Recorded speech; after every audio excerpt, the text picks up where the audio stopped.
Hello everyone and welcome back to another video on the Enchanted Basin. If you're new here, hi, I'm Jenny. It is very nice to meet you. I like to do videos that are Halloween or witchy oriented, cat lady stuff, vegan taste test, crafting, and of course chronic illness awareness chats. Shout out to all my fellow spoonies. And that is exactly what we're going to be talking about today. It is Congenital Heart Disease Awareness Week. Happy Heart Month, all my fellow CHD survivors. I wanted to do a video today to kind of address maybe some questions that I posted a thing on Instagram as well as on my Facebook for like my friends and family, and then Instagram for all of you guys. And I got some questions and I was just like, what things would you like me to address? What is it about CHD you don't know or you're curious about, or just something in particular to my situation? So I've got some questions, written them all down, and I'm gonna just try my best to address those for you guys. I do have several other CHD videos I have already done. It'll be part of this playlist. This is the health updates and mental health check-in playlist, I think is what it's called. But I'll specifically link the CHD videos down in the description below in case you're curious to watch any of those. So let's just get into it.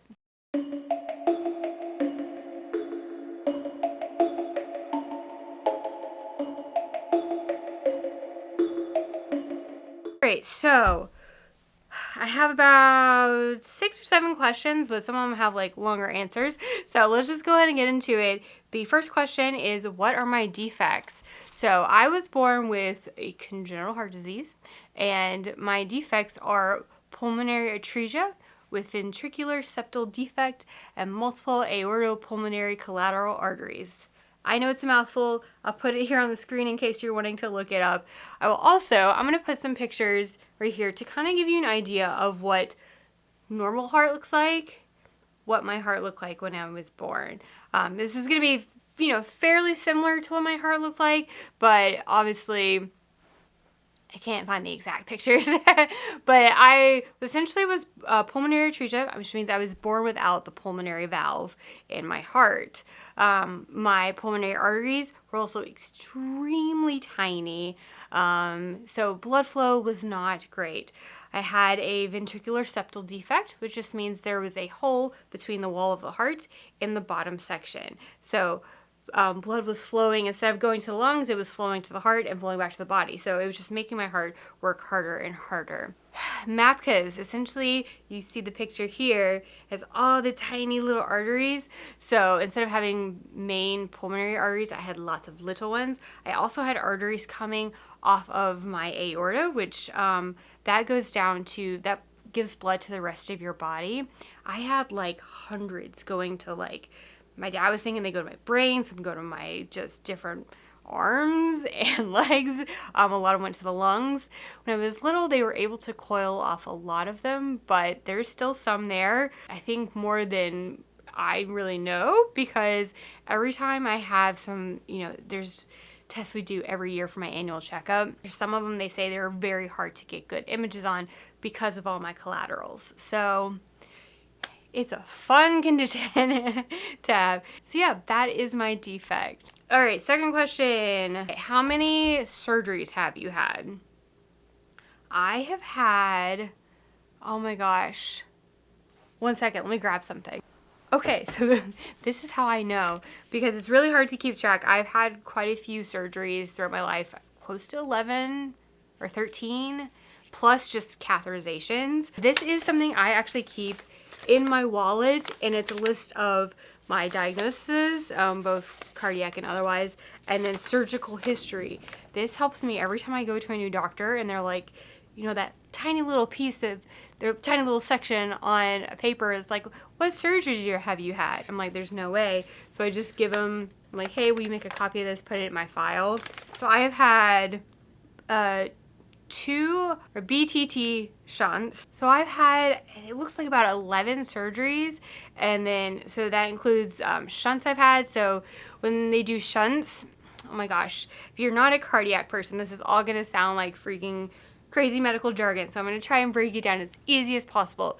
There are things like open heart surgery where you get, cut open from here, where you can see my scar right there. I've had 2 of those, and then there's also things they can do, especially as a baby, as before you can do your open heart surgery, sometimes, like for me, I wasn't strong enough in order to do it, and they needed to do like a stepped procedure. So they did several small procedures before they could do the actual open heart when I was 3.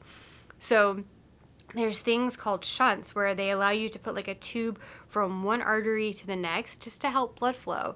So for me, I had 3 of those done from the span of like 6 months old till I think 2.5, and then at 3 is when I got like my actual valve put in. So I had quite a few. I also have a defibrillator right here. Sometimes if you guys ever see this scar, here, actually I'll show you. So here's this scar goes from here to like a little bit above my belly button, and then I have my defibrillator scar right here. So I just have a defibrillator because sometimes my heart rate gets really fast. Thankfully, this has not needed to go off, but before I had this implanted, my heart rate would go really fast and it would sometimes make me kind of dizzy. Thankfully, I've never passed out or anything like that, but they put this in as a precaution, so should my heart rate get too high to the point of where I would pass out, it shocks me, it would put my heart back into a normal rhythm. So that's why I have this. I think I explained most of this pretty well. If you have questions about any of this, definitely feel free to comment down below. I am more than happy to answer any questions or maybe explain things better. Sorry, my cat just jumped up on the table. Hello, darling. Guess she wanted to be part of the video, kind of. So yeah, if you have any questions or there's things that you don't quite understand, or if I'm not explaining it well enough, please definitely comment down below. I will do my best to explain or find a link to give you that might explain it better than I can. All right, 3rd question. What was it like growing up with congenital heart disease? I guess first of all, oh my gosh, I don't know why I have not said it. Congenital heart disease. So congenital means from birth. This means I was born with these heart conditions. This is not acquired or coronary heart disease, which is usually tends to relate to diet or that kind of thing. So when people are like, oh, why don't you just, try this diet or try eating this to help your heart? It's like those things are heart healthy, but for me or for anyone else with a congenital heart defect, which is a structural issue, just, eating healthier is not going to make the structure change. So I hope that, makes a little bit more sense as far as the difference between congenital heart defect and like coronary or acquired heart. Again, let's back to the question, what was it like growing up with congenital heart disease? I tend to have like 2 different responses to that. One, it's all I've ever known because I was born with it. So I've grown up with it. It's always been part of my life, doctor's visits, surgeries, procedures, tests, blood work, all of that's just been, what I'm used to in hospitals. I know even when I was younger, like, while you would think most kids would be afraid of the hospital, and I could be at times, there was a lot of times I also felt really at home there because I was there so often for things that it's just like I knew the people, and so it was like getting to see friends or family again. I'm like, oh, hi, it's good to see you, like trying not to think about why I was there so much, but more just like that it felt like a comforting place, which I know can be really strange. I know that's definitely not the case for everyone. I feel like mine is probably just a very interesting situation, but there's definitely times when I knew I was different and it became very evident, and it was very difficult mentally and emotionally to deal with that. I think the biggest time I really noticed it was in elementary school because I was a lot sicker when I was really young. Thankfully, my heart is in decent health. It's stable, but when I was younger, it was a lot more like we had to be really cautious with things. When it came to things like gym class, I had a note that said like if they saw me getting winded, I had to sit out. Or if I was at all tired, I had to sit out. So I missed out on a lot of things. I was always, needing to leave class to go to doctor's visits or that kind of thing. Or I was just kind of sick a lot. Big instance I remember is in 6th grade, I had my most recent heart surgery. So I was 12 years old. It was right before 6th grade actually started. I had my heart surgery in the summer, like July or August, right before school started. And I had to have a tutor. I missed the first 2 weeks of school. And then coming into it, I felt like I was like the sick kid in the class, It's when I started to really feel very different from a lot of my peers and noticed like I couldn't do things they could do. This was back in the day when roller skating rinks were like all the rage. Shout out if you're a 90s kid and well, I was born in the 80s, but shout out if you're an 80s or 90s baby and you remember those roller rinks. Those were all the rage for birthday parties. And I remember that fall, because of my heart surgery, I had to be super, super careful of what I did because they didn't want me to rip open stitches or anything like that. And all my friends were having roller skating parties, and I would get invited, and either I would say I couldn't go, or I would go and literally just have to sit while everyone skated. And that was so emotionally difficult. I remember like crying to my mom and like begging her, like, just ask the doctor, can I please skate? Can I please? Like, that was a really difficult year for me in general. You know, there's definitely been times like that since where it's just like you can tell you can't do what your friends can do. But I think the biggest thing that I have learned that's helped me get through that, and what I also always try to offer to parents of kiddos with CHD, help them to find something they can do and not focus so much on what they can't. I mean, thankfully, I wasn't like super athletically inclined.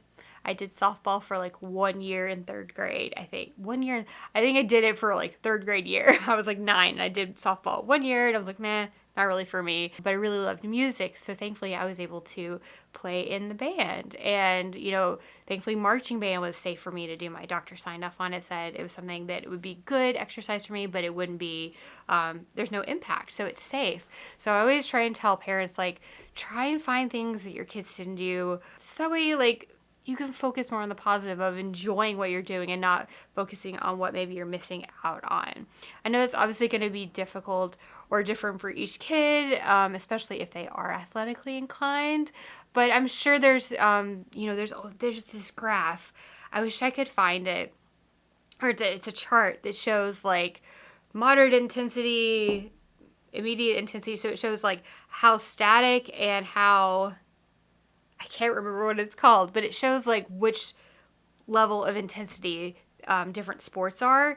And I know my doctor would always put that with the note I had to give to my teachers, even all the way through senior year of high school. Every year I had to give my band teacher a letter from my cardiologist that showed, yes, this is moderate activity. She signed off to do it. I know when I was younger, it definitely went to the school nurse, like elementary school nurse, maybe even like principal's office said that they had one on file. We always made sure my homeschool, or they didn't call it homeschool, but like your main teacher in elementary school had it on file. I've always had to be really mindful of what I can do.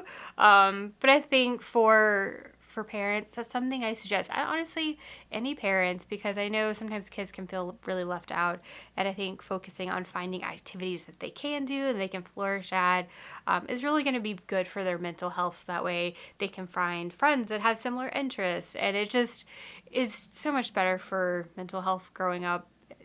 That age is hard enough. So I think, yeah, again, finding something they can do is going to be really beneficial. I feel like that got really off where I started. I hate everything, all I've ever known, roller skating, notes to teachers. Got it right here. Okay, address that. Do you feel like you missed out due to CHD? I would say as a kid a little, but again, because I loved music, I was able to get into that fairly early, and so I didn't feel too terribly left out. I'm gonna be honest, as a kid, I probably would have told you, yes, I feel left out. Birthday parties, that was the perfect instance. But for the most part, I feel like I did pretty well. It's honestly as I've grown up and I'm in my adult years that I feel more left out, because it definitely got to a point where like I can only do so much physically. Like I've never been able to run during like, well, maybe when I was really, really little. But like once I hit high school, running was extremely hard for me. Like I can't breathe right with it, because my condition also kind of affects my lungs. The little macas and everything going to the lungs. I don't get enough blood flow sometimes, or I get enough, but not enough to be like cross-country runner, track star or something. So as an adult, there we go. As an adult, I have felt more like I've been left out physically with things, because my friends want to go do these crazy hikes or do these trips, and like I know for me I have to be really, really careful, because I just get exhausted kind of easily, and there's only so much I can do physically. That's been hard, because then I feel like I sometimes would avoid hanging out with people because I know they would want to go do something physical, but I also wanted to hang out with the person themselves, you know? But I think a big thing about that is just surrounding yourself with people that understand your condition and that are going to be a little bit more mindful, or just understanding if you need to take a break or that kind of thing. But it's definitely been hard, especially not having kids.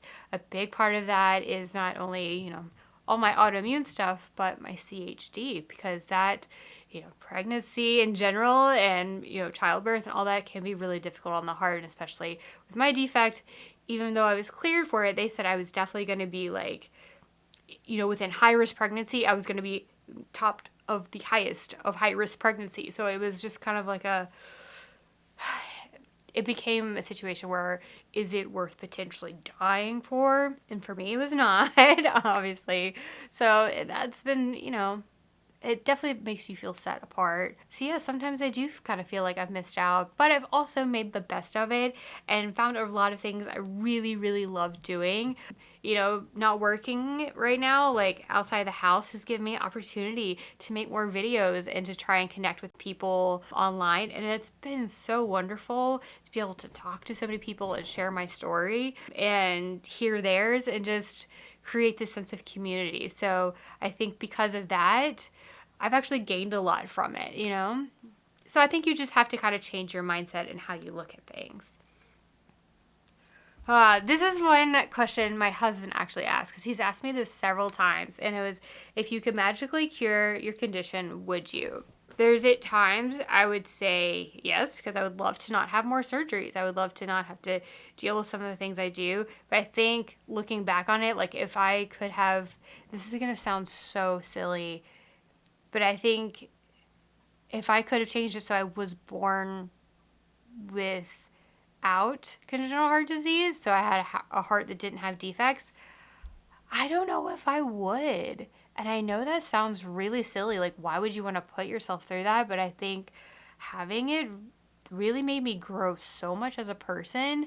And I, just grown up wise, I feel like it made me extremely responsible. It made me, I don't know, just look at life in a very different way. So I don't know. That's a really hard question, because there's the times where you're like, I would love to have been just like everyone else. But also, because of this, I've grown so much as me, and I've learned so much, and I've been able to share that with others. So there's a really beautiful part to it that way, if that makes sense. I don't know. I know that's crazy, but it's kind of where my brain goes with that question. Do you have to keep your CHD in mind when traveling? 100%. Absolutely. I am getting ready to go on a trip to Orlando here next week, and I went ahead and looked up where the closest ER is that's within my insurance network, and where the closest hospital is that has congenital heart care. I'm always extremely mindful of that when we go anywhere. I always make sure I have all of my meds. I have my paperwork with all my information. I also keep another little notebook that has information about my heart stuff. I have, if you guys have ever noticed, I have a medical alert bracelet that's got, some information on that. This is one reason why I've never flown overseas to Europe or anything. I would love to go, but I get really, really nervous about what if something happens. Am I going to be able to get access to my meds, for one? Am I going to be able to find a doctor that knows what this is, or knows enough to be able to really treat it? Because there are regular cardiologists, like adult cardiologists, there are pediatric cardiologists, and then there are adult congenital heart disease cardiologists. So regular cardiologists, in their training, they get 6 hours of training on congenital heart disease, versus an adult congenital heart cardiologist, which gets 2 years, I think, specifically on adults with CHD. And even if you were to get a pediatric one, who they obviously are going to know the congenital heart defect, but they're not really going to know it and treat it as well in an adult patient, because they're not used to treating adults. So it's a little bit different. So that has always been on my mind, and it definitely, affects a lot of decisions I have in regards to traveling. It's one reason I will also never go on a cruise, because that scares the absolute crap out of me. If something happens, they're probably gonna have a regular doctor, and that's it. And I'm in the middle of the ocean and I could just die, and like it scares me too much. So I will never ever go on a cruise because of that. So yeah, you definitely have to keep, or at least I know I definitely have to keep my heart defect in mind. And I think it's really important for other patients to be mindful of it too. Obviously, you don't want it to let it rule your life. You don't want it to, take over your vacation, but you just need to have like little information set in place. So in the hopefully rare event something happens, you're prepared and you know how to manage it. So that's what I try to do. And this is a really good one I got from one of my friends on Facebook. He asked, does having a CHD affect what career you chose? And 100% it did. When I was little, I remember my parents always being like, make sure you get a good job so you can get health insurance, because it was so important to be able to stay in care and to have health insurance that would cover, these specialty doctors. So I remember it's very odd how I thought about things when I was younger. I never thought about getting married or having kids. And I never really thought too much about what I would do for a job, because I didn't expect to live past like 30. And now I'm 36. So, it was very interesting how my brain was. Like, I always excelled in school because I'm competitive and I wanted to do well. So I did really good. And in college I did really well too, but it definitely affected what routes I went as far as my degree. I changed my degree about 6 or 7 times because I'm very indecisive and I like a lot of things.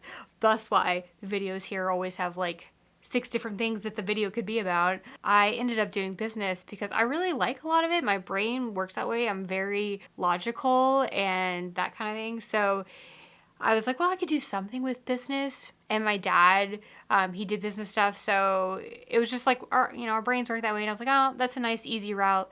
Let's just do it. Even though when I was younger, I wanted to be a chef, or I really, really wanted to be like a pastry chef. And so I thought about it. I was like, I could go to culinary school, but for one, culinary school, it's hard to get scholarships for, and I couldn't afford it otherwise. But also I was thinking, it was always, especially back then in like the 90s, earliest 2000s, they were always just talking about like anything in the arts or liberal arts or not business, essentially, you're never gonna get insurance. And so I kept thinking, like, if I'm a chef, like, okay, cool, it'd be great, I'm doing what I love, but I can't go to the doctor if I need to. And so like it really affected what I studied. And honestly, it's been very interesting because all the jobs I've done, because of my health, I've only ever really been able to work about part-time, like no more than 30 hours a week. So I've never gotten health insurance, but thankfully I've gotten it through Craig's work, and I'm extremely grateful for that. So it's like, even though I chose business, it didn't work out anyway. But yeah, for me, I definitely think it did. I think maybe kids growing up in nowadays is probably may not need to affect as much. Obviously, you don't want to do something super physical if it's not something you can do. But I think in regards to just like insurance, more and more places are offering it, or you can get it through the marketplace. I mean, I know it's expensive, but you can still have access to it. Whereas back in the day, it didn't seem like that was really an option. It was like you had to have a good job in order to get insurance. And so that's what I focused on. And it's sad that that's the way it had to go. But I still end up having a lot of really lovely jobs. Half of them were in food, oddly enough. And my most recent one was basically being a baker for a restaurant, working part-time. So, I mean, it worked out. I ended up doing what I love in the end. But it definitely affected how I planned for the future when I was younger, even though I didn't really plan for a future. If that makes sense. I don't know how to explain it. That's just the way my brain worked, and it makes me kind of sad to think about that now, that I took things seriously because I felt like I was supposed to, and I was always trying. I'm a perfectionist, and so I was always trying to be the best. So I was like, I'll do it, of course, absolutely. But it wasn't always like I took it seriously as in like, if you go and study this is what you have to actually do. I don't know. The brain just worked weird, and I mean, I'm really grateful I'm still alive and we're keeping on trucking, but it definitely was a weird way of thinking when I was younger. And I'm very curious, any other patients, did that affect you when you were younger? Did you think about that? Like, I know some I've talked to have thought that way, but then it caused them to not care in school and to kind of give up because they were like, what's the point? But for me, thankfully, like I had that perfectionism and competitive drive in me to always want to be the best at like everything. So I really focused in on school and, thankfully did very, very well in it. But I'm just curious if anybody else kind of had that experience. Even if it wasn't with CHD, maybe you had another like childhood disease or, congenital whatever. If you've experienced that, comment below if you feel comfortable sharing your story. You can also message me on Instagram if you want to. But I would just love to hear if anybody else has dealt with that kind of stuff, because I don't feel like many of us talk about it. I feel like that kind of stuff is very taboo to talk about death, but it's part of life, and it can be good to sometimes be mindful of it. Just don't focus on it, obviously. Okay, so that is all the questions I had written down to answer. I don't know, that's probably more than 6 that I said I had, but if you have any questions for me or anything you would love addressed, or maybe things that didn't quite make sense for you, or if you just want to comment on anything I've talked about, definitely feel free to do so down below. I would love to like chat with you guys and talk with you about this. I'm super open when it comes to talking about my health, obviously. So, feel free to ask kind of whatever. If it's too much of it or too personal of a question, I'll let you know. But most of the time, I'm very, very open when it comes to talking about my heart defects, because I always want to share that story. I never want anyone to feel alone. And I like encouraging parents of kiddos with CHD so that they know, like, hey, I've made it this far and I'm doing really well. And hopefully that encourages you to know, I know this is hard right now, but your kid's gonna be okay too. So yeah, I know this was a really kind of intense video, a lot of really deep stuff, but I hope you guys enjoyed it. If you did, please do give it a thumbs up. If you're new to the channel and you like these kind of videos, definitely hit that subscribe button. I try and make these chronic illness awareness videos or chats about different things at least every couple of months, but I'm always open to make more if you guys are interested in seeing that. I do have a Patreon. I will leave the link for that down in the description below. Feel free to check that out. There are different levels in which you can help out and support the channel and these kind of videos. So until next time, I really hope you're doing wonderful, and I will see you in the next video. Bye.